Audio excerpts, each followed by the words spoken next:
Hi guys, tonight we begin a calm journey into one of the most desperate and haunting battles of the Second World War, the defense of Stalingrad through the eyes of General Chuikov's 62nd Army. Imagine men clinging to ruined buildings along the banks of the Volga with nothing but rubble for shelter, facing hunger, cold and constant fire. This is the story of endurance, of what it truly meant to hold a city when retreat was not an option. Before we get started, if you enjoy exploring hidden corners of history at a slower pace, make sure to like this video, subscribe to the channel, and let me know in the comments where in the world you're tuning in from. I'd love to connect with you there. When the German 6th Army launched its assault on Stalingrad in the late summer of 1942, the city was already scarred by weeks of bombing. The Luftwaffe had reduced much of it to a wasteland of broken masonry and dust. Civilians who had not escaped before the bombardments were left to seek shelter underground, many later caught in the crossfire as German units pushed toward the river. Into this chaos, General Vasily Chuikov was ordered to hold the western bank at all costs. The task seemed impossible. His 62nd Army was under strength, exhausted, and stretched thin across a shattered urban landscape. Supplies were ferried across the Volga under constant attack from German artillery and aircraft. Reinforcements arrived in small numbers, often at night, crossing the dark waters under fire. For the soldiers who stepped onto the ruined embankments, it felt as though they were entering a place where the normal rules of life no longer applied. Fighting in Stalingrad was unlike combat anywhere else.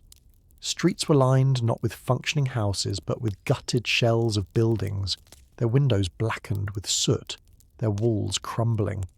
Soldiers found themselves fighting room by room, floor by floor, sometimes separated from the enemy by nothing more than a thin wall of brick. Snipers lurked in every corner, and sudden explosions shook the ground without warning. There was no clear front line, only fragments of territory, pockets of men trying to hold against a relentless push. Chuikov understood quickly that to survive in this environment, the army would need to adapt. He encouraged tactics that later became known as hugging the enemy, keeping Soviet positions so close to the Germans that artillery and airstrikes could not be used without hitting their own men. This reduced the Germans' ability to exploit their superior firepower, but it also meant the fighting was brutally close. Grenades, knives, bayonets, and hand-to-hand combat became daily realities. For the men of the 62nd Army, survival was a matter of seconds, of instinct, and of endurance. The conditions these soldiers faced were almost beyond belief. Food was scarce, and water was difficult to secure without exposure to enemy fire. Many men survived on a few spoonfuls of soup or bread each day. Ammunition was precious. Rifle cartridges were counted and used carefully, and heavy weapons were often fired sparingly. Soldiers dug into cellars and basements, sleeping in corners of buildings with shattered roofs open to the winter sky. The cold crept into their bones as autumn turned to winter, and the frozen ruins offered little shelter. Despite these hardships, the spirit to resist never fully broke. Chuikov himself set the tone, choosing to live among his men in a command post carved into the side of the riverbank under constant bombardment. His presence reassured the soldiers that their leaders shared the same dangers. It gave the struggle a sense of shared fate, of unity and survival. For many soldiers, what they faced in those first weeks was not only the enemy's fire, but also the weight of hopelessness. Every destroyed street, every lost comrade added to the burden. Yet still they fought, clinging to the conviction that giving up Stalingrad would mean the collapse of everything behind them. And so, with grit and stubbornness, the men of the 62nd Army prepared themselves for a long ordeal, one that would stretch through months of devastation and test the limits of human endurance. When September deepened into autumn, the battle within Stalingrad grew even more desperate. The 62nd Army soldiers discovered that the ruined factories, warehouses and apartment blocks offered both shelter and death traps. Every pile of rubble concealed danger, every doorway could hide an enemy squad. German infantry pressed forward with discipline, backed by tanks that crept cautiously between collapsed buildings. Yet even armor was vulnerable here. Soviet soldiers developed a grim expertise in ambushing tanks at close range, using bundles of grenades or Molotov cocktails hurled from windows above. These sudden attacks often left burned-out wrecks littering narrow streets, a reminder that the city itself fought alongside its defenders. One of the central features of this phase of the battle was the defence of the massive factories in the northern part of the city. The Red October steelworks, the Barricadi arms plant and the tractor factory. These sprawling complexes, once symbols of Soviet industry, became fortresses of shattered concrete and twisted machinery. Soldiers lived and fought inside them, using conveyor belts, smashed furnaces, and broken cranes as cover. It was a world of echoing gunfire and dust, where men crawled through ventilation shafts to outflank their enemies and fought over individual workshops for days at a time. Supplies remained a constant struggle. Crossing the Volga grew even more perilous as German artillery intensified. Barges and ferries were sunk midstream, their cargo of men and ammunition vanishing into the cold water. Those who did reach the western bank often arrived half-frozen, exhausted, and already under fire. For many newcomers, the first sight of Stalingrad was not of a city, but of a graveyard of buildings lit by flames and smoke, where the sounds of battle never ceased. Life for the ordinary soldier settled into a strange rhythm. There was no true rest, only brief snatches of sleep between alarms. Rats thrived in the ruins, feeding on scraps and sometimes on the dead. Soldiers wrapped themselves in rags or strips of cloth torn from uniforms to keep out the growing cold. Letters from home were rare, and news of the outside world almost non-existent. In this isolation, the city became their universe, a place where survival meant endurance through endless nights of fire and steel. Morale was tested constantly. Men who faltered were sometimes accused of cowardice, yet Chuikov knew that fear was universal. His challenge was to channel that fear into determination. He demanded discipline, but also recognized moments of human weakness. Commanders encouraged small victories, retaking a ruined staircase, holding a basement through another night. These fragments of resistance built a sense that the army still lived, still fought, even when the larger situation seemed hopeless. As the weeks dragged on, the clash became a test of will as much as of arms. German units sought to grind down resistance with sheer firepower, while Soviet soldiers clung to the ruins with stubborn resilience. In every shattered building, in every cratered street, the soldiers of the 62nd Army faced choices that would shape the course of history. Not in grand manoeuvres, but in the desperate defence of each brick, each corner, each breath of survival. As October settled over the ruins of Stalingrad, the struggle only deepened. The city's landscape had transformed into a nightmare maze of rubble, smoke, and craters, where soldiers moved like shadows. German advances slowed, but they pressed forward relentlessly, measuring progress in meters, not kilometers. Each ruined house became a fortress. Each street corner demanded blood. For Chuikov's men, this meant existing in a state of constant tension. At any moment, a sniper's bullet could end a life, or a sudden shell could bury a squad beneath falling bricks. Still, they held on. The city itself seemed to conspire in their favour. Broken walls, piles of debris and collapsed ceilings gave defenders countless hiding places. Men learned to navigate through holes punched in walls, crawling silently from room to room, appearing suddenly behind enemy positions. This was not the open battlefield of earlier campaigns. It was a world where footsteps echoed like gunshots and silence could kill. The Soviets relied heavily on snipers, whose patient work sowed fear among German troops. Among the most renowned was Vasily Zaitsev, a hunter from the Urals who became a symbol of deadly precision. Yet for every famous name, there were countless unknown marksmen lying silently in rubble, their rifles steady, their nerves unbroken. They hunted from attics, chimneys, and even water-filled craters, vanishing after every shot. These hidden duels turned the ruins into a battlefield of invisible danger. Nights were no less intense. darkness brought little rest. Instead, it offered opportunities. Small groups of Soviet soldiers crossed no man's land to raid enemy positions, capturing weapons, gathering intelligence, or simply spreading confusion. Many never returned, swallowed by the darkness and silence of the shattered city. For those left behind, the waiting was perhaps the hardest burden.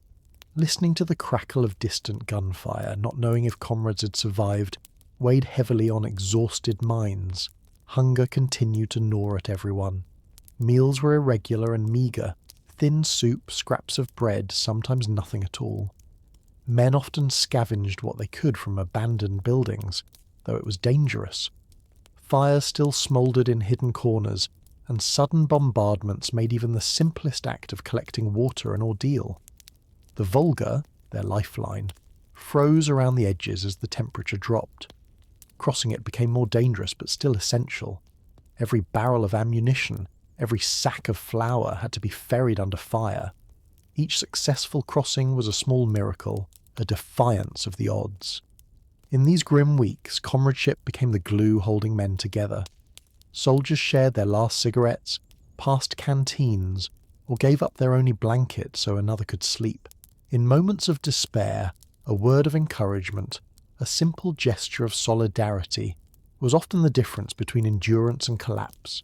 This was a battle not only against an external enemy, but against cold, hunger, and despair itself.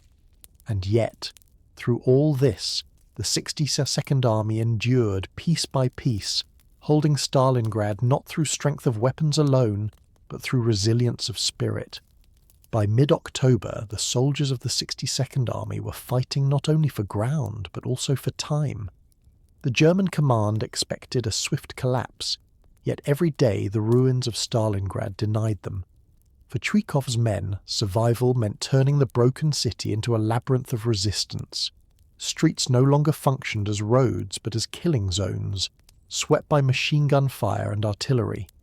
Soldiers learned to move through gaps blasted in walls or along sewer lines, creeping unseen beneath the rubble. A journey of 50 yards could take hours, every step weighed with danger. In this strange battlefield, the familiar structures of war dissolved. Front lines were measured not in miles, but in staircases and hallways. A squad might defend one end of a corridor while the enemy held the other, separated by smoke and silence. Grenades, knives, and even shovels became weapons in these close encounters. Battles raged for days over a single room, only to shift again with the next counterattack. Among the most fiercely contested places was Pavlov's house, an ordinary apartment block transformed into a fortress. A small garrison, commanded by Sergeant Yakov Pavlov, resisted repeated German assaults for weeks. They fortified windows with sandbags, dug trenches inside the building, and turned cellars into supply caches. From its battered walls they repelled infantry and tanks alike, their defiance echoing through the ranks as proof that stubborn courage could outlast firepower. Stories like this sustained morale when rations dwindled and exhaustion grew unbearable. Life in the ruins blurred the line between day and night. Smoke darkened the sky, while flares and fires painted the nights in shifting colours. Soldiers slept in fragments, minutes stolen in basements, stairwells, or corners of ruined rooms. Dreams were filled with echoes of gunfire. Cold seeped in as the season advanced, and men wrapped themselves in any cloth they could find. Some carried newspapers beneath their shirts for warmth, others scavenged fur coats from abandoned apartments. Still, frostbitten fingers and toes were common, and many marched into battle half numb, their breath white in the frozen air. Supplies trickled across the Volga, but they were never enough. Ammunition was rationed so tightly that a soldier might carry only a handful of cartridges into battle. Artillery crews often fired single shells rather than barrages, conserving precious stockpiles. Medical care was primitive at best. Wounded men were dragged to makeshift aid posts in cellars, where overworked medics struggled with little more than bandages and morphine. Many did not survive the night, their lives ending quietly in the shadows of the ruined city. Yet through all of this, the will to resist remained. Chuikov's headquarters, dug into the riverbank, stood as a symbol. Though under constant shelling, he refused to retreat. His determination filtered down through the ranks, convincing men that if their commander endured the same fire and hunger, then so must they. In these weeks, the defense of Stalingrad was less about grand maneuvers and more about human endurance, the stubborn refusal to let go of each wall, each floor, each breath of life. As the weeks of October turned into November, the soldiers of the 62nd Army began to feel the full weight of the Russian winter pressing against them. Temperatures dropped sharply, and the bitter wind blew through every shattered street and broken wall. The ruins offered little shelter from the cold. Many buildings had no roofs, only jagged outlines against the grey sky. Soldiers huddled in corners with their greatcoats pulled tight, sometimes burning scraps of wood or furniture to ward off the chill. The fires gave light but also betrayed their positions. So many froze in silence rather than risk drawing enemy fire. Ammunition and rations arrived only in fragments, ferried across the icy Volga under relentless bombardment. The river, once flowing wide and fast, now carried sheets of drifting ice. Small boats struggled to cross, their crews exposed to air raids and artillery from the high western bank. Every crossing was a gamble with death, yet without these desperate trips the 62nd Army would have withered away. For the men, food became the most constant thought. A slice of bread, hard and thin, was treasured as if it were gold. Sometimes it was mixed with sawdust to stretch supplies further. Thin soup made from scraps of meat or beans was shared among squads, each spoonful a reminder of hunger's grip. Soldiers scavenged where they could, digging through abandoned cellars or searching the pockets of fallen comrades. Starvation pressed in as cruelly as the enemy's bullets. In these conditions, discipline was both vital and fragile. Chuikov demanded that positions be held no matter the cost. Orders were often simple, not one step back. Yet he also knew the toll of unbroken strain. To inspire endurance, commanders encouraged small acts of defiance, raids into enemy lines, sniping at German troops, even capturing a ruined building long enough to raise a flag. Each small success carried symbolic weight, giving the men something to believe in beyond survival. The Germans too felt the cost. Their attacks slowed, and though they still possessed greater firepower, the close fighting blunted their advantage. Tanks became liabilities in narrow streets, and infantry suffered under constant sniper fire.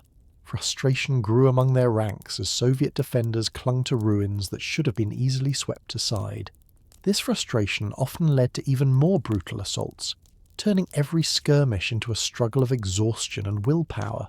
For the men of the 62nd Army, the city itself became their comrade. Its walls and rubble shielded them, its darkness hid their movements, its silence gave them space to breathe. The bond between soldier and landscape deepened, until defending the city felt less like holding a position and more like protecting a living entity. Stalingrad was no longer just a place. It had become their fate, their identity, and their measure of endurance. By November, the battle had become a test of nerves as much as of strength. The city was no longer recognizable as a place of life.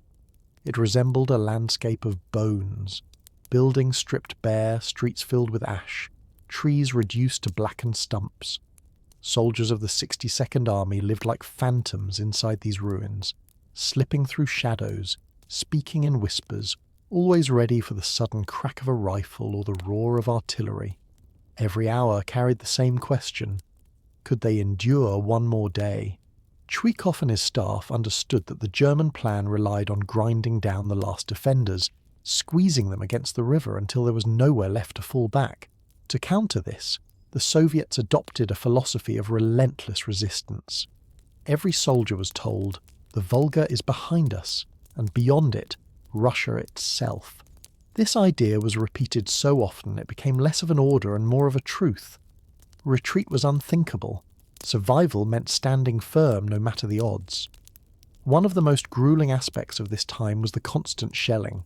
German artillery pounded the riverbank, the factories, and even the smallest outposts. The explosions shattered nerves as much as walls, leaving soldiers deafened, dazed, or buried under dust. Yet within minutes they would climb from the rubble and resume their posts. It was said that in Stalingrad men grew used to the rhythm of destruction, their bodies reacting automatically even when their minds were numb. Medical conditions worsened as winter deepened.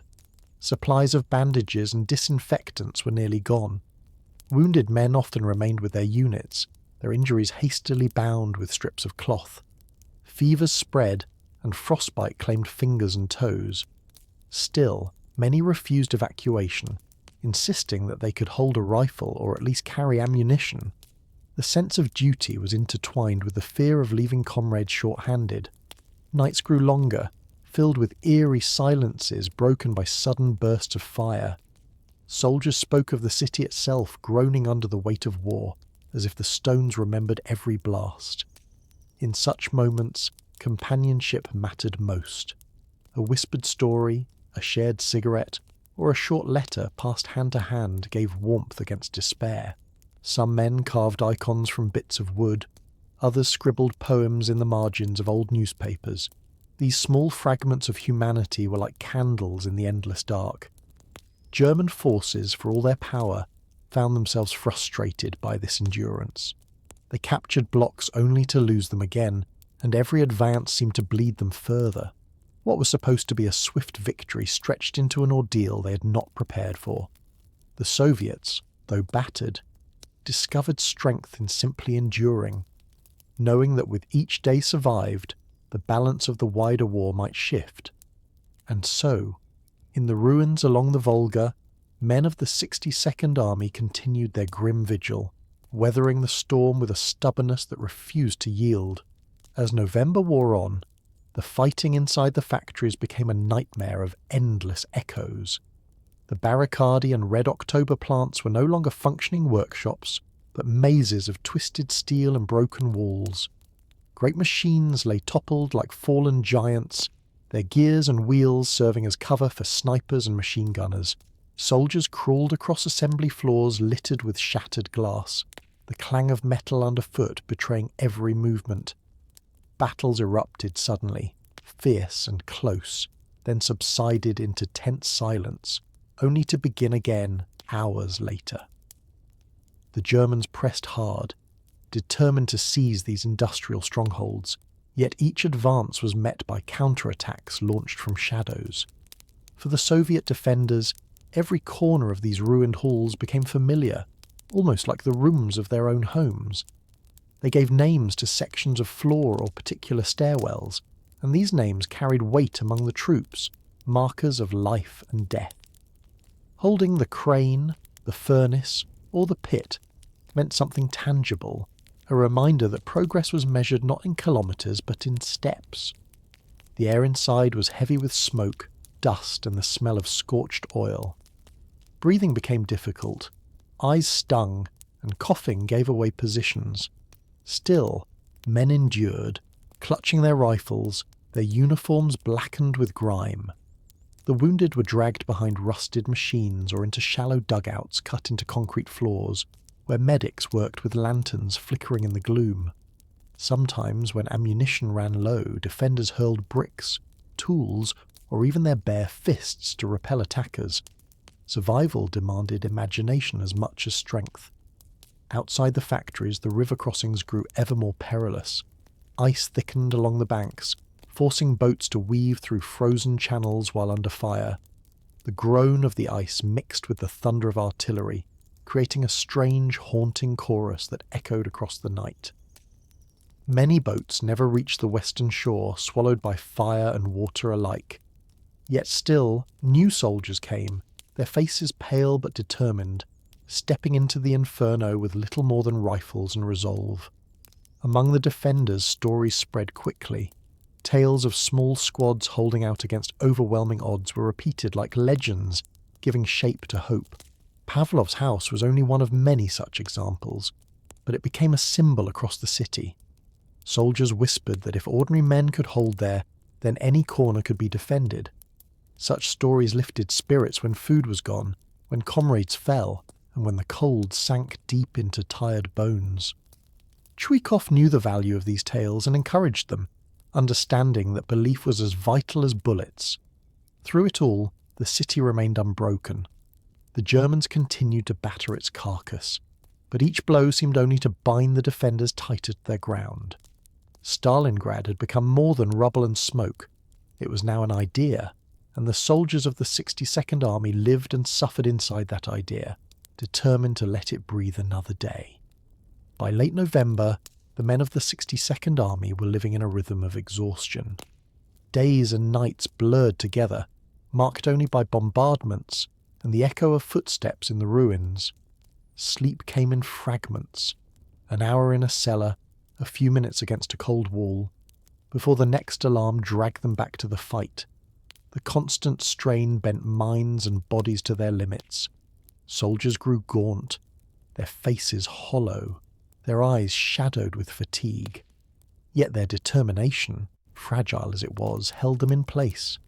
The city had become their universe, and survival meant surrendering completely to its grim laws.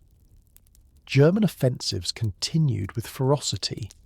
Assault groups moved block by block, using flamethrowers, grenades and demolition charges to flush defenders from hiding. Each attack left more buildings gutted, more walls reduced to rubble. Yet this destruction often favoured the defenders. The more ruins that piled up, the more cover was created. A collapsed roof became a trench, a toppled beam, a barricade. In this strange war, destruction itself acted as a shield. Communication was a constant struggle. Radios were scarce, and many units relied on runners to carry messages. These men darted across open ground under fire, often vanishing forever in the attempt. Still, the flow of orders never stopped, connecting scattered squads to the will of Chuikov and his commanders. He insisted that even the smallest post remain tied to the whole, each soldier a thread in the larger fabric of defence. The river crossings, though fewer as the cold deepened, still brought reinforcements in small numbers. Sometimes fresh soldiers arrived with no knowledge of the city's nightmare, stepping onto the bank only to be swallowed instantly by smoke and gunfire. Many did not last long, yet their presence allowed the army to continue breathing. The veterans, hardened by weeks in the ruins, guided them with quiet gestures, showing how to move without sound, how to melt into shadows, how to survive in a world stripped of mercy. Hunger gnawed at everyone. Bread was rationed in thin slices, sometimes stretched with ground seed or dust. Soup was watery and often cold before it reached the front lines. Soldiers dreamed of food as much as of home. Some whispered of feasts from their childhood, of warm kitchens, of mothers and wives, as if the memory alone could sustain them. These shared recollections brought brief warmth amid the desolation. Yet morale did not collapse. Instead, a grim pride took root. To hold Stalingrad was to stand for more than a city. It was to hold the line for the entire nation. The soldiers knew they were the last barrier between the enemy and the wide lands beyond the Volga. This knowledge gave their suffering meaning, a heavy but unbreakable anchor. And so, despite the hunger, the cold, and the endless fire, the men endured, clinging to their fragments of ground, turning despair itself into a weapon. As winter tightened its grip, the soldiers of the 62nd Army found themselves battling two relentless enemies, the Germans before them and the cold that seeped into every bone. Snow drifted into the ruins, covering rubble with a pale shroud. At first it softened the city's jagged scars, but soon it became a burden. Boots froze solid, rifles iced over, and breath hung in the air like smoke. The Volga, their fragile lifeline, thickened with ice. Crossing it was now a desperate gamble against both artillery and nature. Still, barges and small boats pushed forward, bringing ammunition, bread, and fresh troops, each journey marked by loss and bravery. Inside the city, life shrank to the essentials of endurance. Soldiers lived underground in cellars, dugouts, or the corners of shattered factories. They lined walls with whatever debris they could gather to keep out the wind. Fires were scarce, for smoke drew German eyes, yet without fire, frostbite spread quickly. Men rubbed snow into numb limbs, a crude method to fight the creeping blackness that claimed fingers and toes. Some wrapped rags around their boots, others stuffed straw into clothing for warmth. Despite these efforts, many suffered permanent injury, yet few left their posts. Hunger added its own torment. Bread rations shrank again, sometimes no more than a handful of crumbs. Thin soup, ladled from pots that barely steamed, often contained little but boiled water and a scrap of vegetable. Soldiers gnawed on frozen meat when it could be found, their teeth cracking under the effort. Starvation etched itself into their faces, hollowing cheeks and dimming eyes. Yet even in this misery, camaraderie offered fragments of comfort. Men shared their last morsels, traded cigarettes, or divided a canteen of water. A word of encouragement, a joke whispered in the dark, or a song hummed quietly reminded them they were not alone. These small rituals of solidarity became weapons as vital as rifles. Fighting itself remained ceaseless. German units attempted to break Soviet lines again and again, but their progress slowed. In narrow alleys and stairwells, close combat ruled. Grenades echoed like thunder, bayonets flashed in smoke-filled rooms, and battles for single basements stretched across days. The city was no longer conquered in miles, but in footsteps, each one costly. Chuikov's doctrine of holding close to the enemy paid off. By forcing the Germans into constant hand-to-hand encounters, he blunted their artillery and air support. The Germans could burn and crush the city, but they could not erase the stubborn men who clung to its stones. To many defenders, this struggle no longer felt like war in the traditional sense. It was survival in its rawest form, a contest of endurance measured in breaths and heartbeats. Stalingrad was no longer simply a city of ruins. It had become a crucible where the human will was tested to its absolute limit. By early December, the defenders of Stalingrad had grown used to the strange silence that often followed a bombardment. The city would fall quiet for a few minutes, as if holding its breath before gunfire and explosions erupted again.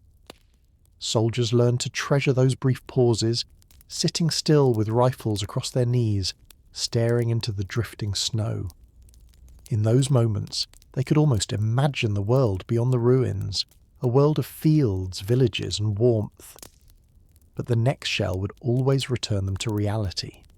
The Germans had shifted tactics, focusing on isolating pockets of Soviet resistance. Their goal was to divide the 62nd Army into fragments too weak to survive. Streets became traps where defenders could be cut off, surrounded, and crushed. Chuikov countered by ordering constant counterattacks, no matter how small. A squad of 10 men might storm a building to re-establish contact with a neighbour unit. Even if only half returned, the chain was preserved. This constant back and forth created a battlefield that was never still. A room might be captured 3 times in a single day. A factory floor could change hands until it was covered in layers of blood, dust, and ice. For the soldiers, this ceaseless motion bred exhaustion beyond words, but it also built a grim rhythm of survival. Daily life had narrowed to the barest essentials. A soldier's world was his rifle, his comrades, and the wall or trench he held. Letters from home were rare treasures. Some men read the same one dozens of times, the paper soft and torn from constant folding. Others had none at all, relying instead on memory. Faces of loved ones, voices carried in dreams.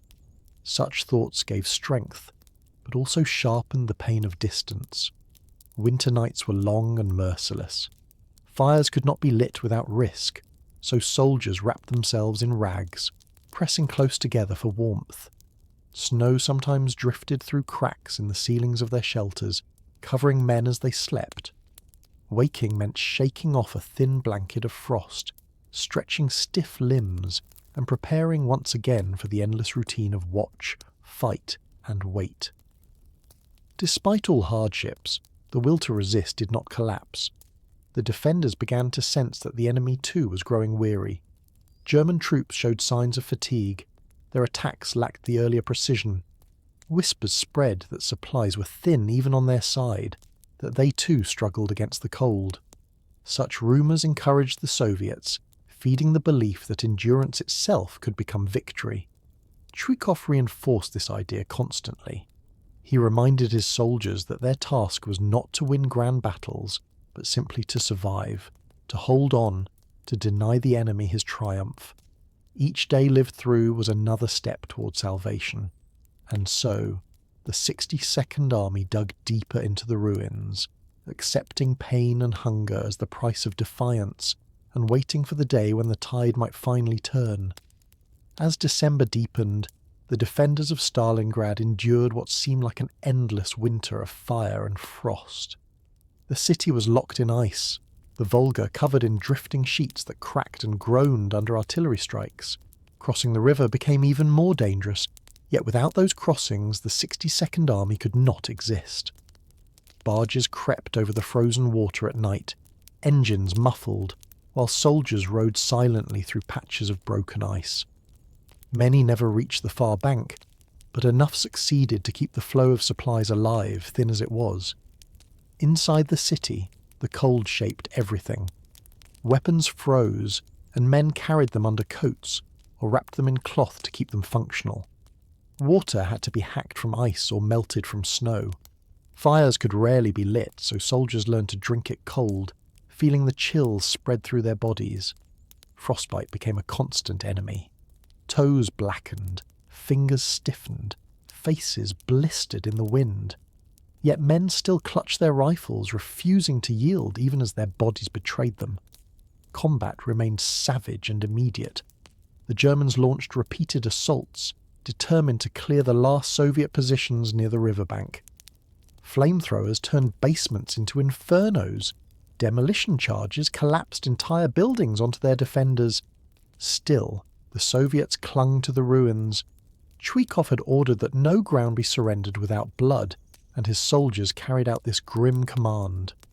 A stairwell might become the site of a 3-day battle, each landing contested until nothing remained but rubble. Amid this destruction, moments of humanity still flickered. Soldiers carved chess pieces from scraps of wood and played by lantern light between bombardments. Some sang quietly, their voices almost whispers, songs of home that drifted through the ruins.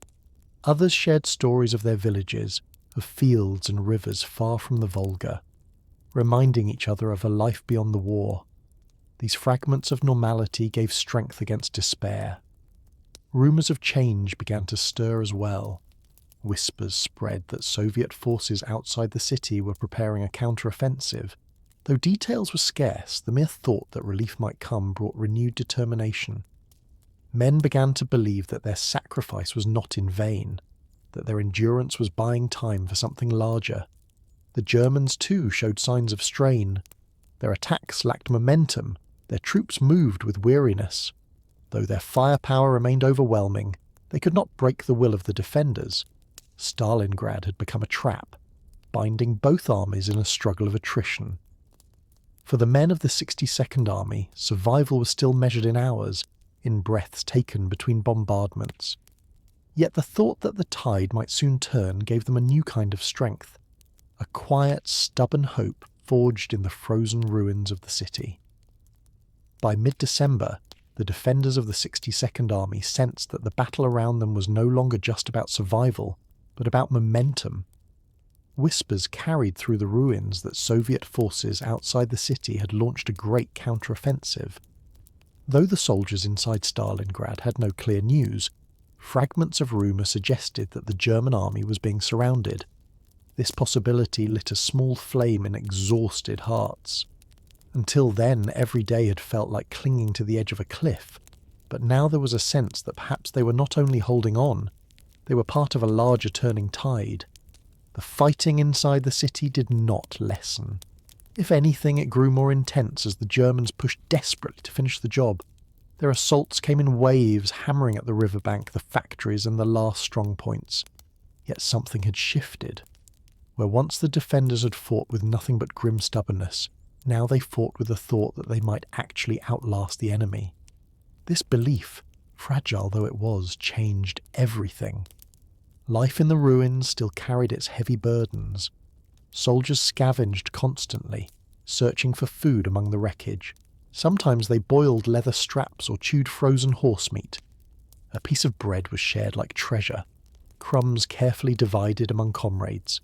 Hunger never left their minds, yet hope dulled its edge just enough to keep them moving. Nights remained brutal. Cold winds swept across the Volga, whistling through holes in broken walls. Men shivered under rags, their bodies thin, their hands cracked and bleeding from frost. Still, they held their posts. The idea that the enemy outside the city was now vulnerable filled their thoughts with stubborn energy. Each hour endured meant another hour that the trap around the Germans might tighten. Combat continued in the same savage style. Close quarters, sudden ambushes, fights over staircases and cellars. Snipers watched through scopes frosted with ice, waiting for the briefest glimpse of movement. Grenades exploded in confined spaces, showering men with shards of concrete and steel. The ruins themselves seemed alive with conflict, every corner contested, every shadow filled with danger. Chuikov's command post remained dug into the riverbank, battered by shells yet unshaken. From there, he urged his soldiers to endure, reminding them that their task was nearly complete. His words carried weight, not because of grand speeches, but because he lived under the same constant threat as his men. This shared danger forged trust, and trust fed resilience.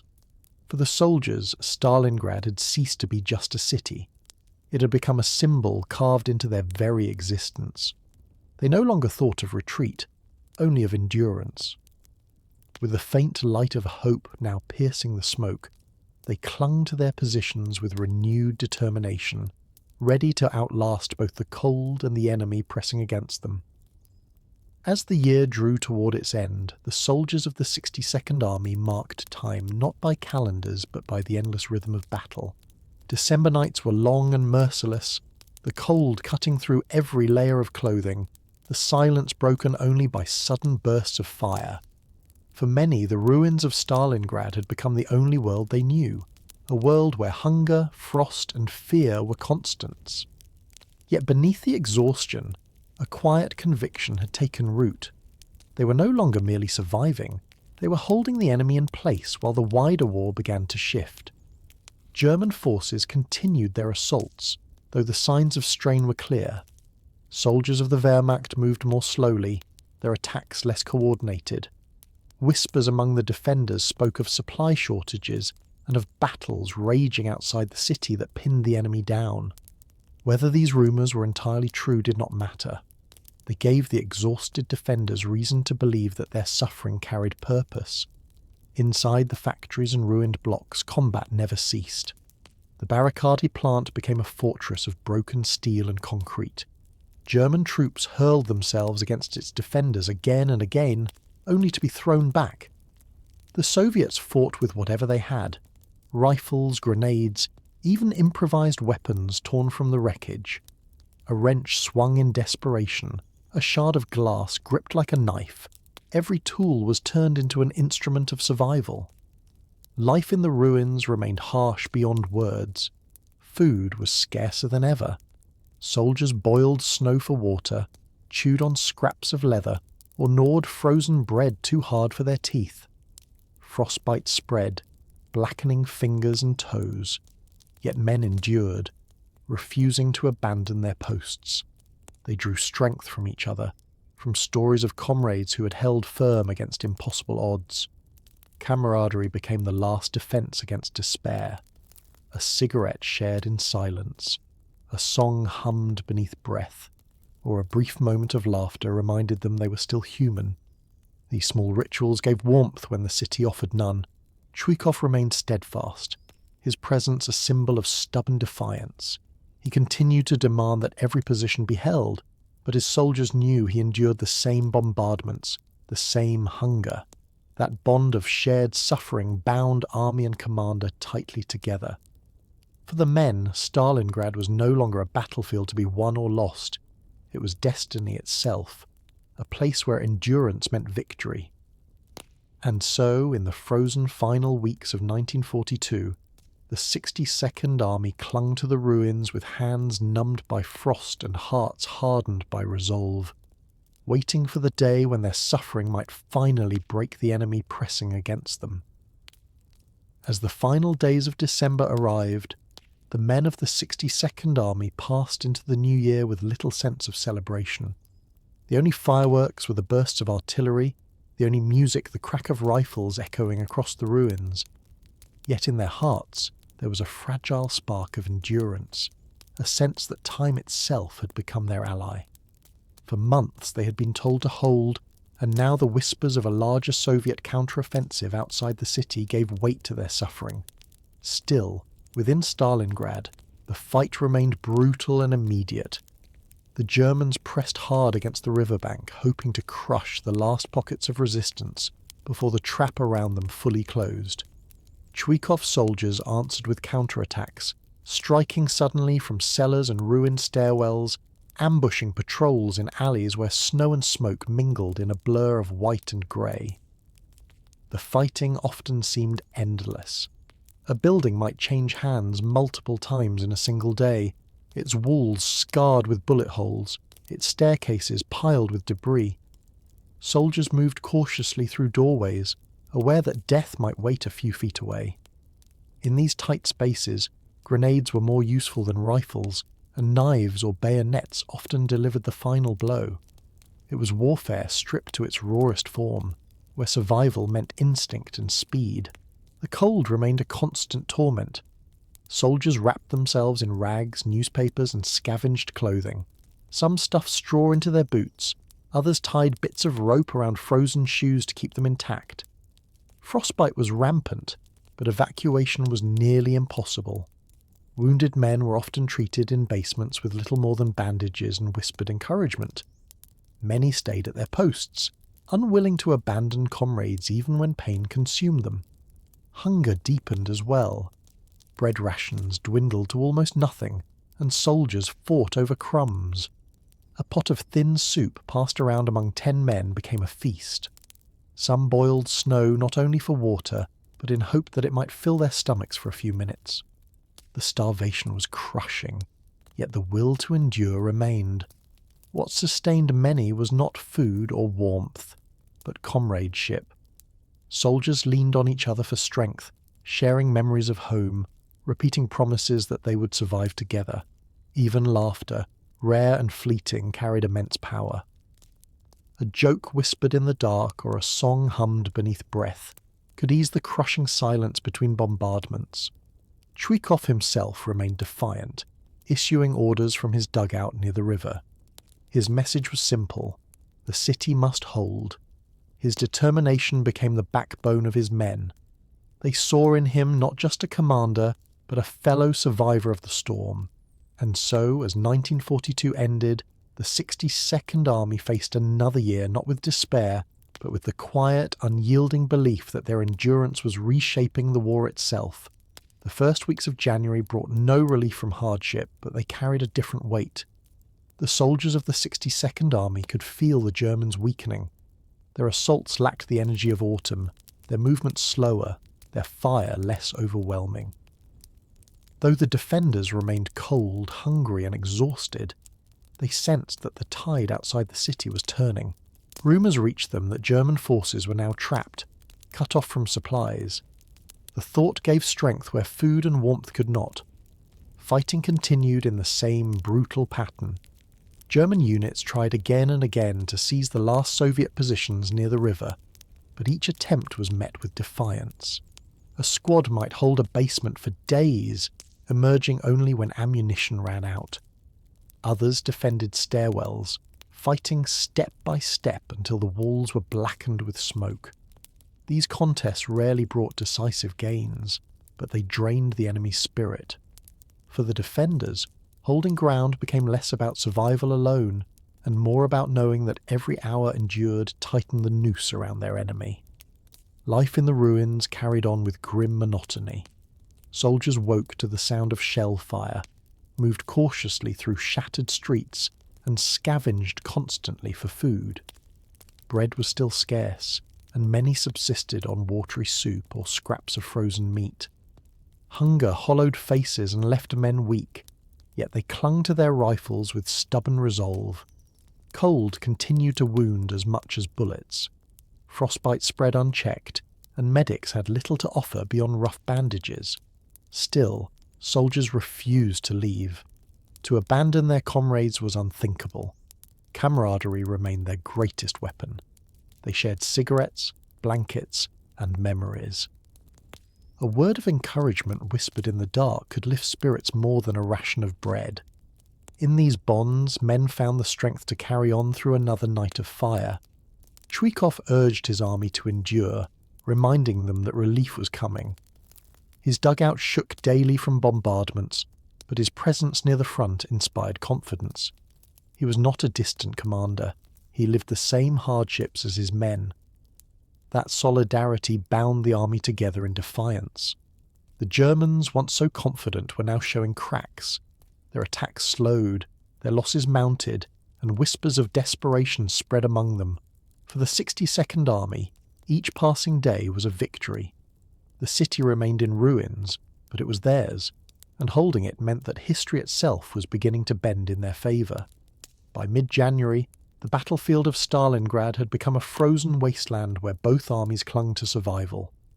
For the men of the 62nd Army, each day still began with hunger and ended with exhaustion, yet something had changed in the air.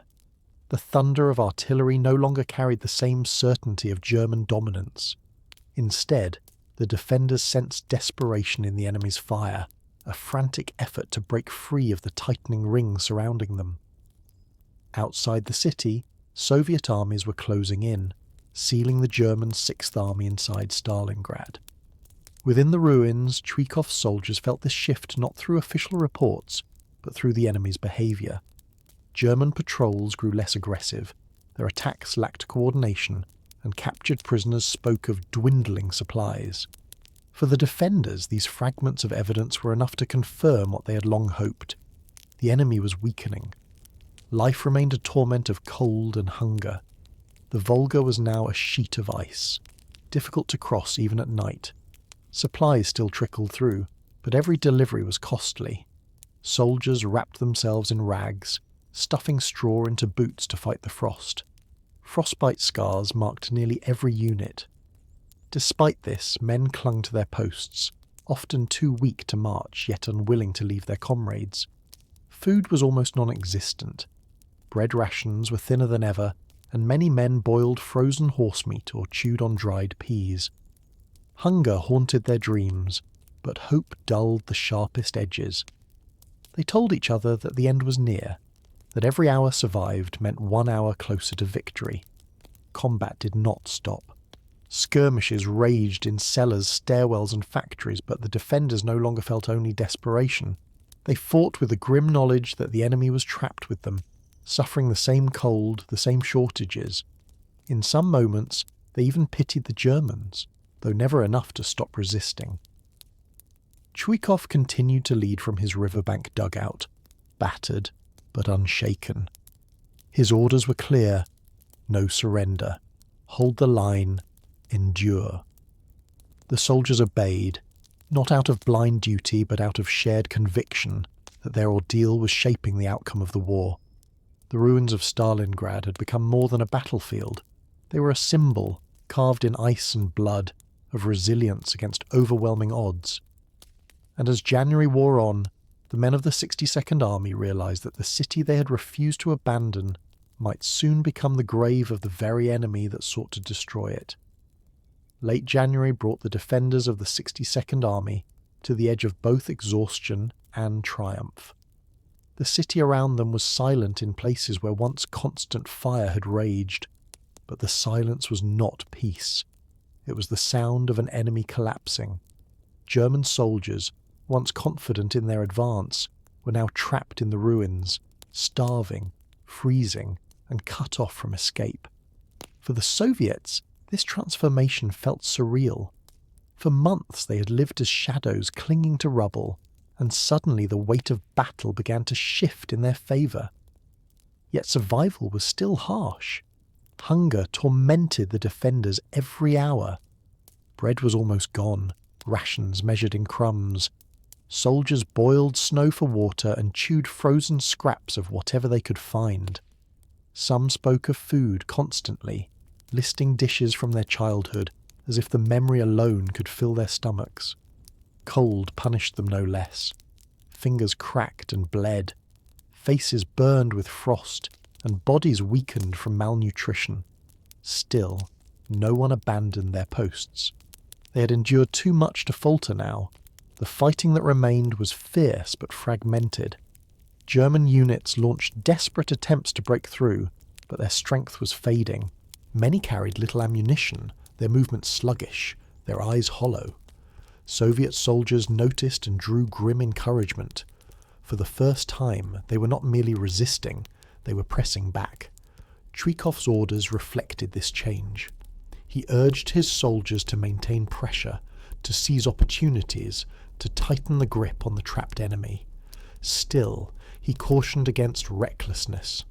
The Germans remained dangerous, even in decline. Sniper fire and sudden assault still claimed lives daily.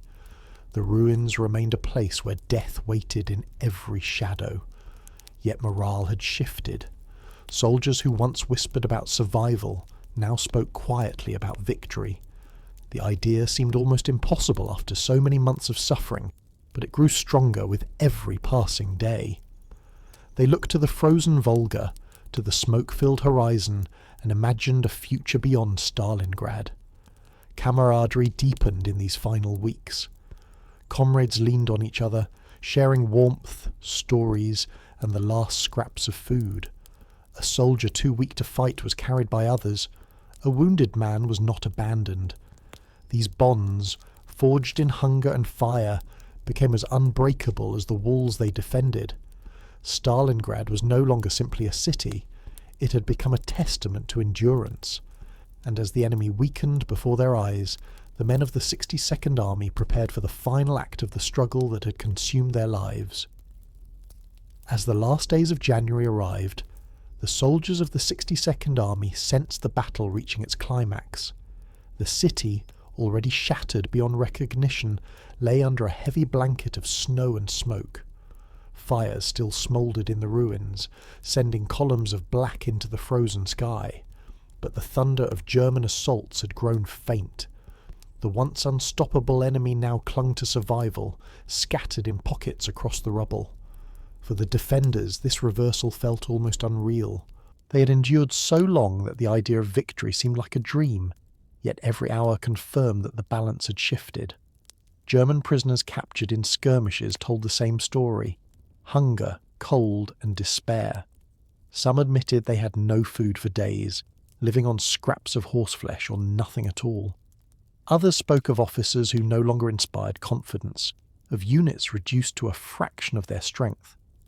To hear such words from the enemy was strange for the Soviets, who themselves had suffered endlessly. Yet it also gave them strength, proof that endurance had outlasted power. Fighting did not cease entirely. Small groups of Germans still launched desperate attacks, often at night, but they lacked coordination. Soviet troops, hardened by months in the ruins, repelled them with confidence. Rooms and basements once bitterly contested were now reclaimed with less resistance. Still, no one allowed themselves to relax. Chuikov reminded his men daily that a cornered enemy was dangerous, and caution remained their shield. Life continued in its grim rhythm. Soldiers scavenged constantly, melting snow for water, chewing frozen bread crusts and clinging to the warmth of shared blankets. Frostbite and sickness still claimed many, yet spirits rose in subtle ways. Men spoke more openly of home, of returning someday to families and fields. Even laughter returned in moments, a fragile sound amid the wreckage. Camaraderie deepened further. Comrades who had survived since summer felt bound as brothers. They looked at each other and saw more than soldiers. They saw living proof that survival was possible. The ruins that once felt like a prison now seemed like a monument to their stubborn will. The Germans, trapped and starving, became shadows of the menace they had been. For the 62nd Army, the end was near, though it was not yet certain when or how it would arrive. Each man held his ground with the quiet knowledge that history itself was unfolding in the frozen streets around them. Soon, the city that had consumed their lives would also deliver its final verdict. The final days of January were marked by a strange mixture of silence and sudden chaos. For months, the defenders of the 62nd Army had lived with constant bombardment, but now there were long pauses when the guns fell quiet. In those moments, soldiers could hear the wind sweeping through broken windows or the creak of snow-laden beams inside the ruins. Yet the quiet was never comforting. It carried an eerie weight, a reminder that the enemy, though weakened, was still trapped nearby, desperate and unpredictable. German soldiers clung to pockets of resistance, fighting from basements, cellars and wrecked factories. They were starving, their faces gaunt, their uniforms torn and filthy. Many carried little ammunition, yet even in their collapse they remained dangerous. When Soviet troops advanced to clear a position, they were often met with sudden bursts of fire or grenades hurled by men who had nothing left to lose. Each advance required caution, each room cleared at the cost of blood. The defenders of the 62nd Army, hardened by months of survival, pressed forward slowly but relentlessly. They no longer fought simply to hold ground. They fought to finish what had begun in September. Chuikov urged them to maintain pressure, reminding them that every enemy stronghold destroyed brought the battle closer to its end. His orders carried a note of urgency, for he understood that the moment was historic. The city that had seemed doomed months earlier was now on the verge of becoming the place where the German Sixth Army would collapse. Life in the ruins continued its harsh pattern. Hunger gnawed at everyone. Soldiers melted snow for water, scavenged through debris for anything edible, and divided crumbs of bread with care. Cold still punished their bodies, and frostbite remained a common enemy. Yet their spirits had shifted. They no longer spoke only of endurance, but of victory. Rumours spread that surrender was near, though no one allowed themselves to believe fully until the last gun fell silent. Camaraderie grew stronger in these final days. Comrades who had fought side by side for months looked at one another with unspoken understanding.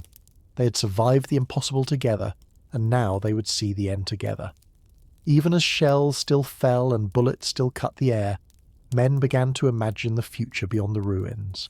Stalingrad had consumed their strength, but it had also given them meaning, and as January drew to a close, the soldiers of the 62nd Army stood ready to witness the moment when the city would no longer be just a battlefield, but a symbol of resilience for the entire world.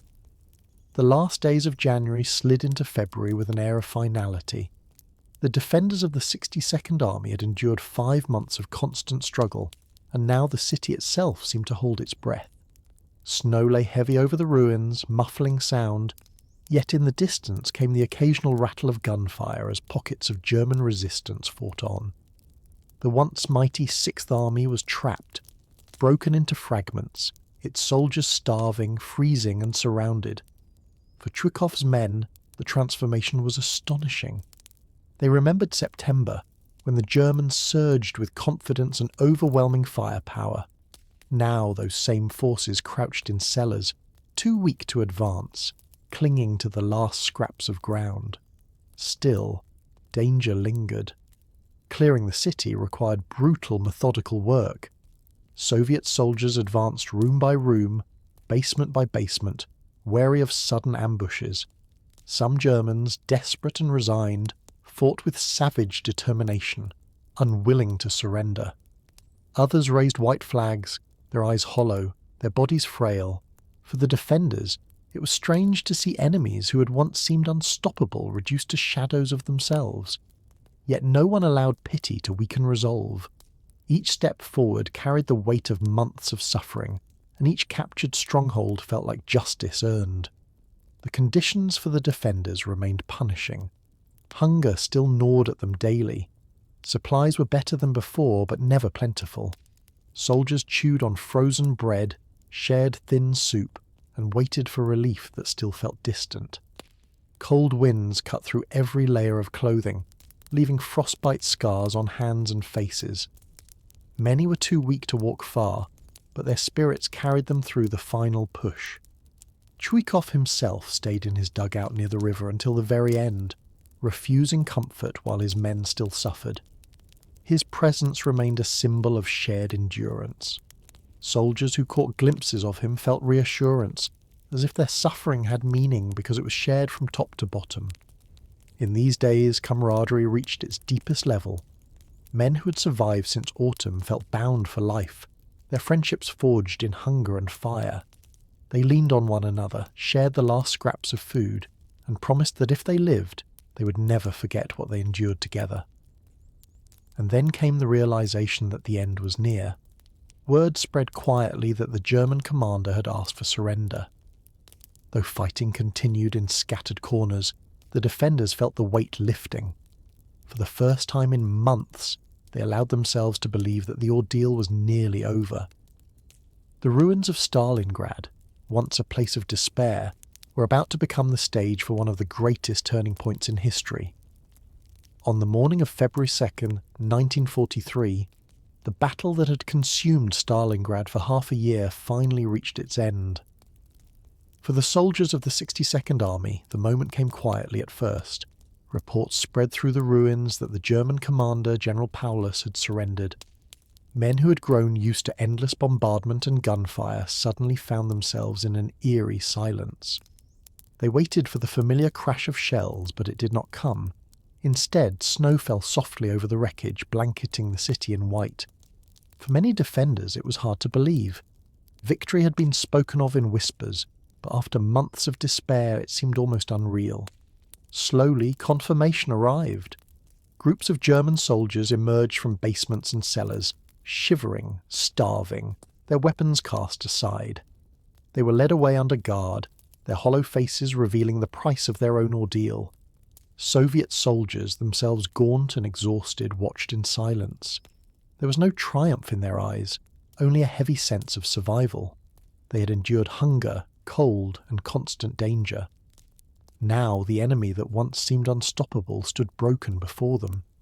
Yet the end brought little celebration. The ruins offered no comfort, only reminders of what had been lost. Entire districts were flattened, factories reduced to twisted skeletons, homes shattered beyond repair. The Volga, frozen and scarred, bore witness to the months of suffering that had passed. The defenders looked around and saw not victory parades, but the wreckage of a city paid for with immeasurable sacrifice.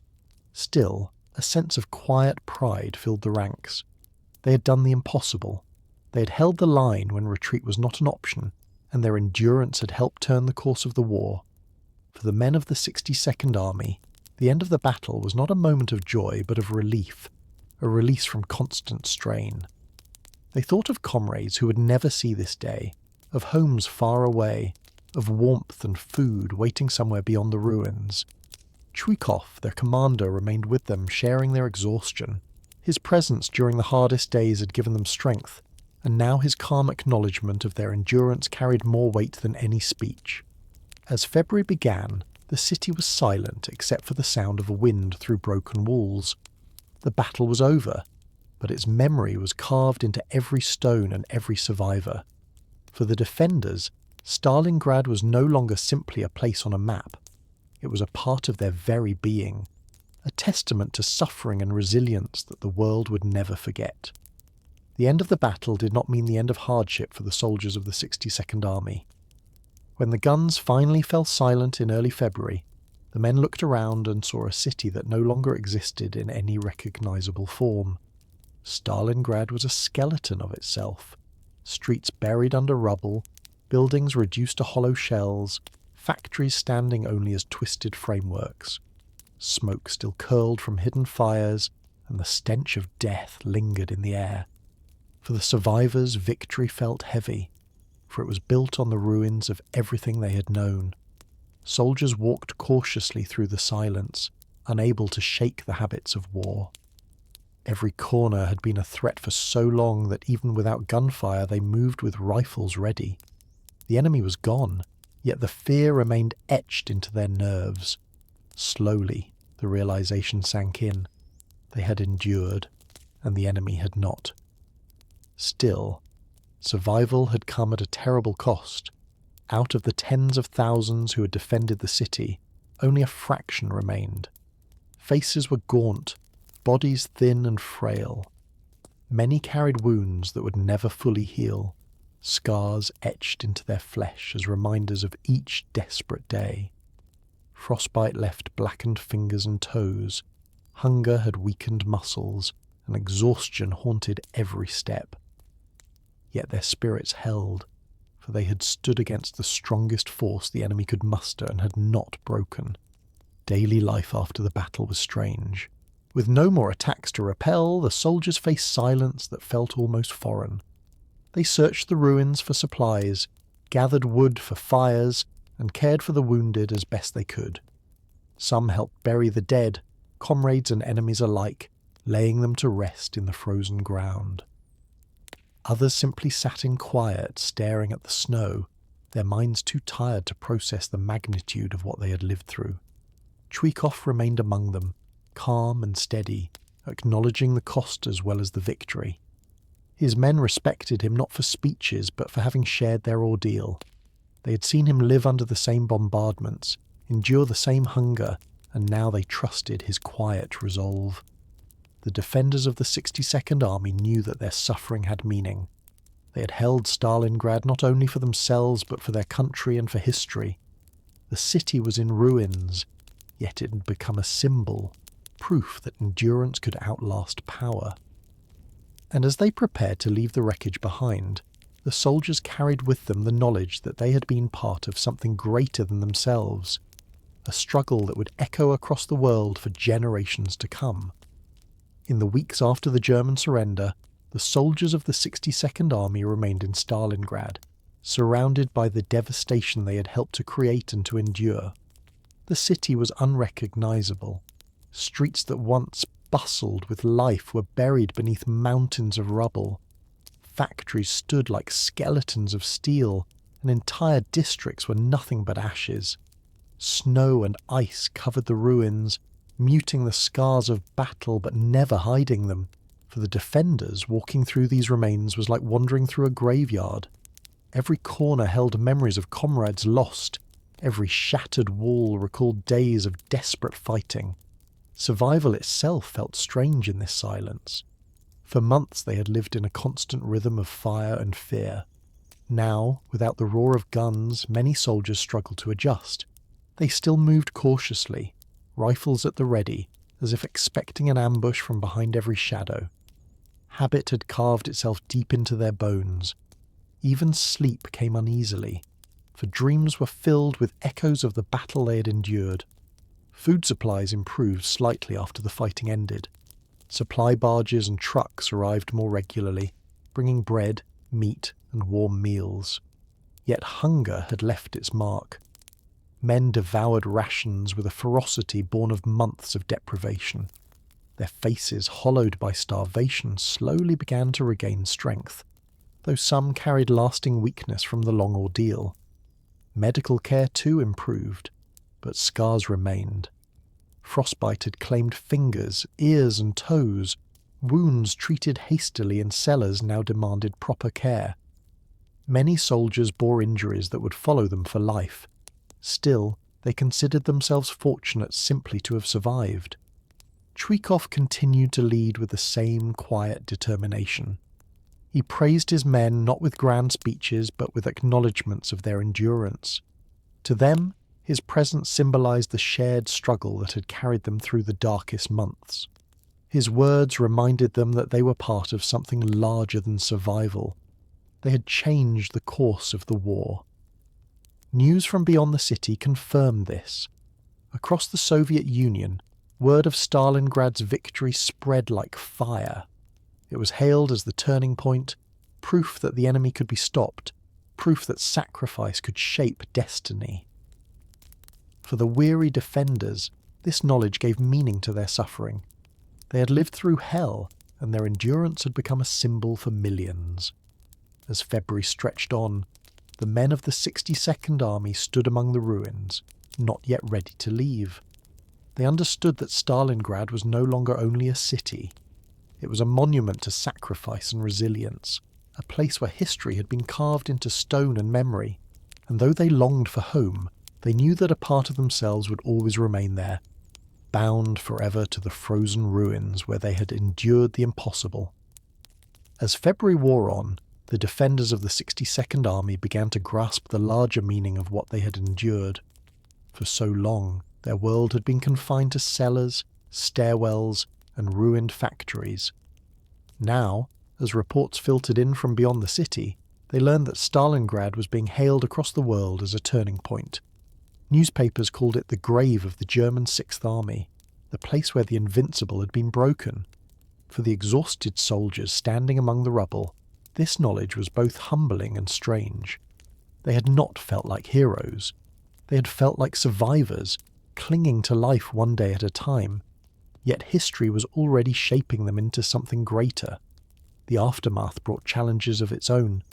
The city was filled with the dead, both friend and foe. Burial parties worked tirelessly, digging shallow graves in the frozen earth. Soldiers who had once fought side by side now carried shovels, laying comrades to rest in the same ground they had defended. The work was grim, but it offered a sense of closure. To honour the fallen, even with simple rites, gave meaning to the sacrifice. Food and medical supplies arrived in greater quantity, and the men slowly regained strength. Yet recovery was not quick. Many were scarred beyond repair, their bodies marked by frostbite, wounds, and malnutrition. Others carried invisible scars, haunted by memories of endless nights under fire.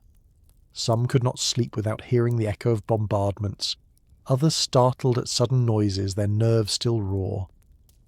Despite this, camaraderie remained their strongest shield. Men leaned on each other, sharing stories of home, speaking of the future they longed for. They promised to visit one another's villages after the war, to remember the names of those who had fallen, to carry the memory of Stalingrad wherever life took them. Chuikov continued to remind them that their ordeal had changed the course of history. His words were not dramatic but steady, acknowledging their suffering while pointing to the meaning behind it.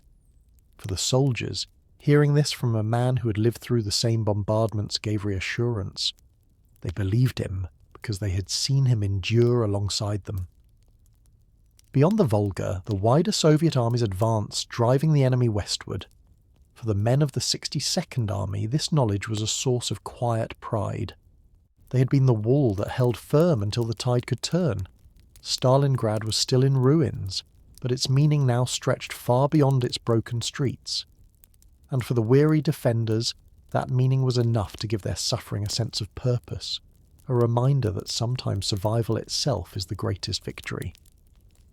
The weeks after the German surrender brought a new kind of challenge for the soldiers of the 62nd Army. They had endured hunger, frost and fire for so long that the sudden quiet of February felt unreal. Silence pressed against their ears, and many found it harder to bear than the roar of guns. For months they had lived by instinct, reacting to every sound, every flicker of movement. Now, with the enemy defeated, their bodies still twitched at the crack of falling beams or the echo of footsteps in empty corridors. The battle was over, but war still lived inside them. Stalingrad itself remained a place of suffering. The ruins stretched endlessly, block after block of rubble where life had once thrived. Smoke still rose from hidden fires, and the stench of decay lingered in the frozen air. Soldiers walked among the debris, remembering each corner not as streets or homes, but as battlefields. Here a comrade had fallen. There a squad had held for days against impossible odds. Every wall was a monument to survival and sacrifice. Daily routines shifted slowly toward rebuilding. Soldiers cleared rubble, searched for survivors trapped beneath collapsed buildings, and began repairing what little could be restored. Some assisted medics in tending to the wounded, carrying men from makeshift shelters to field hospitals.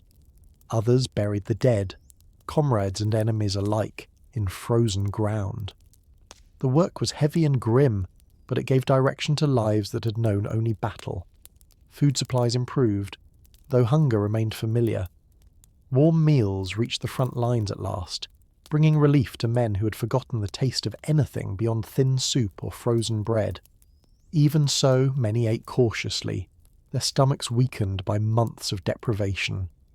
The cold continued to bite, but with fires burning more freely and shelters repaired, it no longer threatened as before. Camaraderie remained the strongest force binding the survivors.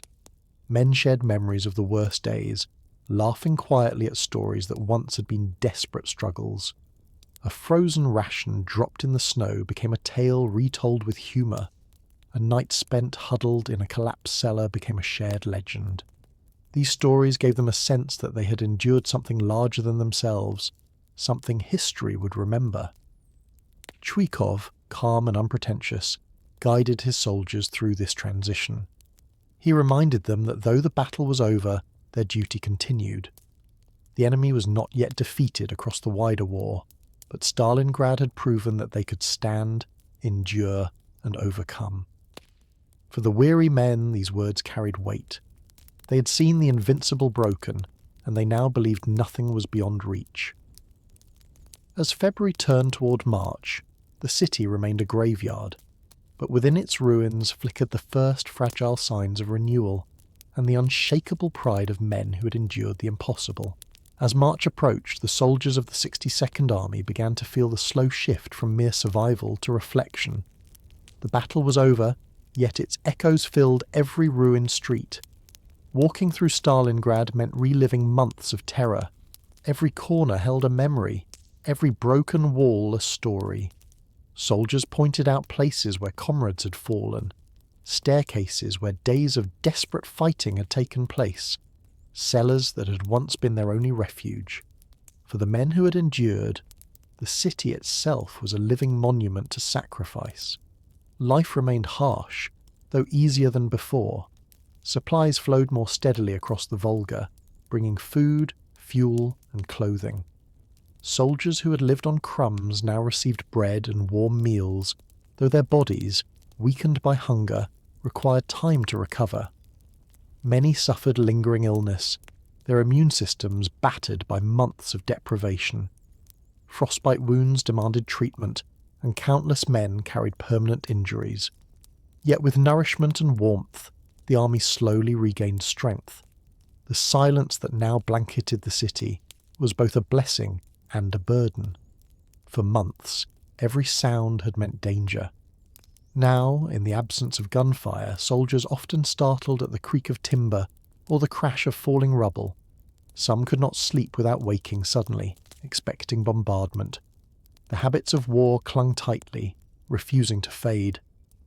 Medics spoke quietly of nervous exhaustion, but the men themselves had no words for what haunted them. They simply carried on, leaning on one another as they always had. Camaraderie grew deeper in this strange peace. Soldiers who had once shared crusts of bread now shared memories, speaking openly about the comrades they had lost. They promised to carry those names home, to tell families of the bravery witnessed in the ruins. Bonds formed in fire, and frost became unbreakable, and many swore they would remain brothers long after the war ended. Chuikov encouraged this spirit, reminding his men that their struggle had not been in vain. He rarely spoke in lofty terms, but his words carried weight. They had been part of something larger than themselves, something that would echo through history. The men listened, not because of rank, but because they had seen him endure the same hardships. Beyond the city, news came that Soviet forces were pushing west, driving the enemy back across the steppe. For the survivors of Stalingrad, this confirmed what they already felt in their bones, that their suffering had helped turn the tide of the entire war. And as March's winds swept across the ruins, the soldiers of the 62nd Army stood with quiet pride, knowing that the city they had defended was no longer just rubble, but a symbol of endurance for the world. By the time spring approached, the soldiers of the 62nd Army carried themselves with the weight of men who had lived through something beyond comprehension. The snow began to melt, revealing even more of the devastation beneath. What had been hidden under drifts of ice now emerged: twisted metal, collapsed beams, and the remains of countless lives. Walking through the ruins was like stepping through memory itself. Each shattered wall told of close combat, each crater whispered of bombardments that had shaken the earth. For the defenders, the city would never be simply a place again. It had become an eternal reminder of suffering and resilience. The routines of post-battle life took shape slowly. Soldiers repaired what little they could, clearing rubble to make paths through the destroyed streets. Others assisted in tending the wounded, whose recovery was long and painful. Burial parties continued their work, laying to rest comrades and enemies alike. Even as life inched forward, the city still felt haunted. Nights were filled with silence so deep that men found it unsettling, as if the ruins themselves held their breath. Yet alongside this silence came a fragile sense of renewal. Supply trucks and barges brought not only food and fuel, but also tools and materials for rebuilding. Soldiers who had grown used to carrying rifles now carried shovels, beginning the long task of restoring what had been destroyed. Though progress was small, each repaired shelter, each cleared road, felt like defiance against the destruction that had defined their lives. Food was no longer the torment it had been, but hunger's shadow remained. Soldiers ate gratefully, yet often too quickly, their bodies still adjusting. Bread, soup, and meat returned to their diet, and with them came strength once thought lost. Faces slowly regained colour, though the hollowness of months of deprivation lingered in their eyes. Camaraderie, always strong, deepened further in this strange new world. Men who had once shared trenches now shared the work of rebuilding. They laughed more easily, remembering moments of absurdity during the siege, nights when they had fought with bricks or boiled leather for food. These stories, retold with humour, gave meaning to suffering that had nearly broken them. Chuikov remained present, guiding his army through the shift from battle to recovery. He reminded them that their victory was not only military but symbolic. The world now looked to Stalingrad as proof that endurance could overcome even the most terrible odds. His calm words grounded them, making their ordeal feel part of something greater than themselves. Beyond the Volga, the war continued, but for the soldiers of the 62nd Army, Stalingrad would always be the centre of their lives. They had stood when surrender seemed inevitable, endured when survival seemed impossible, and now walked among ruins that bore witness to both their suffering and their triumph. As weeks turned into months, the survivors of the 62nd Army found themselves living in a strange transition between war and peace. The guns were silent, yet the war had not truly left them. The ruins of Stalingrad surrounded their every step, a constant reminder of fire, hunger, and sacrifice. Even as fresh supplies arrived and rebuilding began, the soldiers carried memories that no amount of food or warmth could erase. For many, the hardest battles were now within, the struggle to reconcile survival with the losses endured. The city itself bore scars too deep to ignore. Once proud factories stood like broken monuments, their machinery twisted and useless. Entire neighbourhoods had vanished, replaced by fields of rubble where not a single wall remained standing. The Volga, thawing now as spring advanced, reflected the shattered skyline in its waters. For the men who had crossed it under fire so many times, the river was no longer just a natural barrier, but a lifeline that had carried them through the worst of the siege. Daily duties shifted toward rebuilding, though the work was as exhausting as combat. Soldiers cleared rubble, carried bricks, and constructed makeshift shelters. They patched roads to allow trucks to move, hauled timber to reinforce damaged buildings, and dug graves for those still found beneath the ruins. Each task was heavy, but it gave direction to lives that had known only chaos. In this labour, camaraderie deepened further. Men encouraged one another with jokes, songs and memories, turning back-breaking work into moments of shared resilience. Hunger had eased, yet the memory of starvation lingered. Soldiers ate with reverence, never wasting a crumb. Even as rations improved, they spoke often of food, meals from childhood, feasts they would share when they returned home. These conversations, once born of desperation, now carried a note of hope. They were no longer dreams of survival, but promises for the future. Chuikov remained close to his men, reminding them that their suffering had meaning. He praised not only their endurance in battle, but also their efforts to rebuild. His presence, steady and unpretentious, gave the survivors a sense of continuity. They trusted him, for he had endured the same fire, walked the same ruined streets, and now shared the same burden of rebuilding. Beyond the city, news of Soviet advances continued to arrive. The enemy had been pushed westward, and momentum was shifting. For the men of the 62nd Army, this knowledge confirmed what they already felt, that their ordeal had not only saved a city, but changed the entire course of the war. And so, as spring sunlight touched the ruins, the soldiers of Stalingrad stood between past and future, haunted by what they had endured, yet strengthened by the knowledge that they had endured it together. By the time spring fully arrived, the survivors of the 62nd Army looked upon Stalingrad with eyes that carried both grief and pride.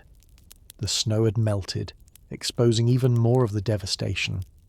Rubble filled the streets, twisted metal jutted from the ground, and the ruins of factories stretched across the skyline like broken giants. Yet amid the destruction, small signs of life began to return. Green shoots pushed through the cracked pavement, and birds circled above the Volga once more. For soldiers who had lived through months of fire and smoke, these simple sights felt like miracles.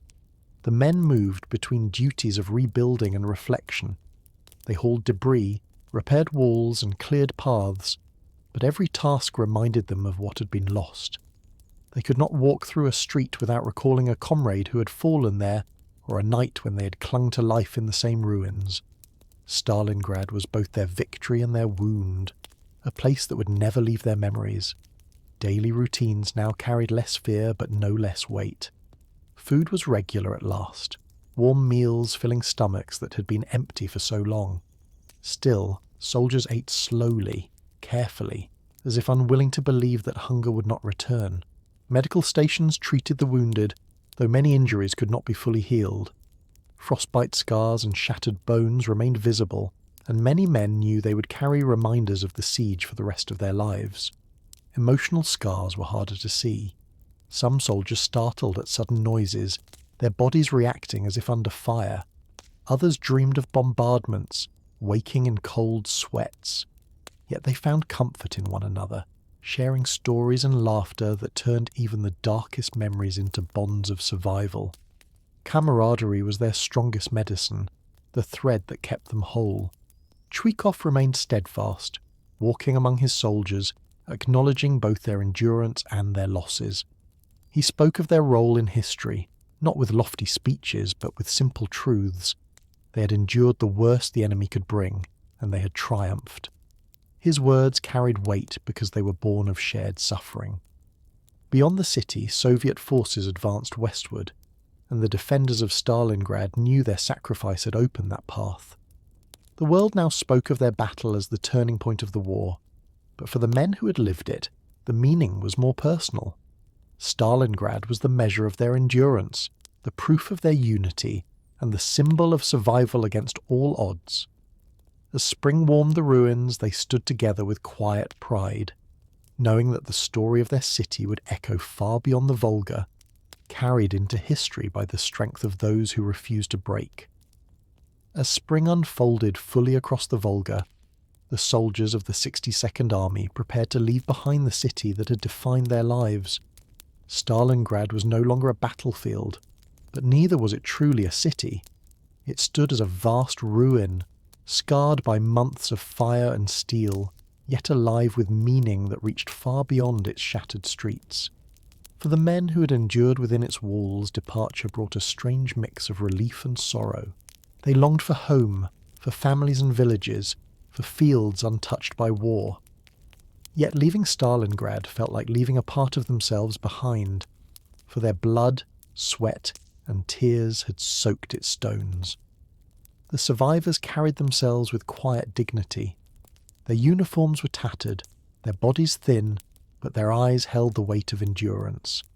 They had faced hunger that hollowed their frames, frostbite that blackened their flesh, and bombardments that shook the very earth. They had fought in cellars and stairwells, among machines turned into barricades, through nights of fire and days of despair, and still they had stood. Now, as they prepared to march west with the Soviet advance, they carried not only rifles, but also the memory of those who would never leave the ruins. The fallen were everywhere, in unmarked graves, beneath rubble, in the silence of streets that once echoed with battle. Survivors promised to remember their names, to speak of their courage, to ensure they were never lost to history. Camaraderie remained the strongest bond. Men who had once shared crusts of bread now shared plans for the future. They spoke of visiting each other's villages, of sitting together at tables filled with food, of telling their children the story of Stalingrad. These promises gave hope, a bridge between the horror they had endured and the life they longed to reclaim. Chuikov watched over them, not as a distant commander, but as one who had shared the same ordeal. His calm presence, his steady leadership, had guided them through the darkest hours. Now he reminded them that their battle had been more than survival. It had been the turning of history. The world had seen the unbreakable spirit of Stalingrad, and it would never be forgotten. Beyond the ruins, the war raged on. The enemy was not yet defeated, and more battles awaited. But for the men of the 62nd Army, nothing could ever compare to what they had already endured. Stalingrad had tested the limits of human endurance, and they had endured. As they marched away, the city remained behind them, but also within them, etched into their memories, carved into their very souls. For the rest of their lives they would carry Stalingrad, not as rubble and ruin, but as a symbol of resilience, sacrifice, and the unyielding strength of those who refused to surrender.